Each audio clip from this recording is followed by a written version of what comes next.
flooding. And major flooding is also possible at Bairnsdale this evening, with the Mitchell River expected to peak at 6.5 metres. Dana Morse is in Bairnsdale tonight. Dana, what is the situation there now? Good evening, Mary. I'm on the banks of the Mitchell River here in Bairnsdale, and the residents of Bairnsdale have been on flood watch pretty much all day today. Luckily, no homes have been affected by the rising river levels yet, but on our way into town, there were several people pumping stormwater drains so that they can remain clear, and there were several roads closed between Sale and Bairnsdale due to water being across the road. The river behind me, the Mitchell, is currently sitting at around 6 metres, but it is still rising. It's expected to peak at some point tonight, and it could get up to 6.5 metres still. Now, the SES have reported 310 calls for assistance today.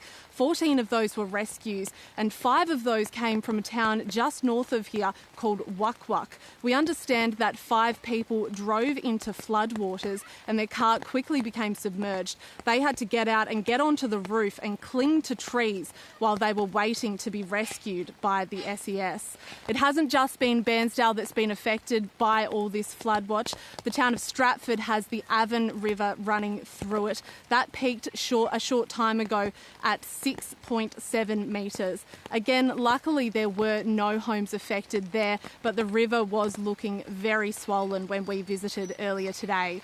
This is all due to around 120 millimetres of rain falling in the mountain regions just northwest of here, and there has been really steady rainfall across the Gippsland area today. Around 95 millimetres have been recorded so far, and as you can see, it is still raining.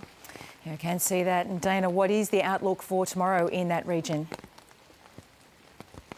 Well, luckily in terms of flooding, the SES have said this is as bad as it's going to get. Once the Mitchell peaks at 6.5, they're not expecting any more danger from floods. But the concern is there are some very high winds forecast for tomorrow. And after all this rain, the ground is very soft and there could be some trees that come down. So the SES are asking people to be on alert for trees down across power lines and across roads. And they're looking like they're going to be very busy doing cleanup tomorrow if those winds come through.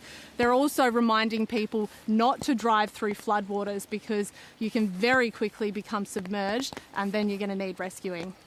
Good advice. Dana Morse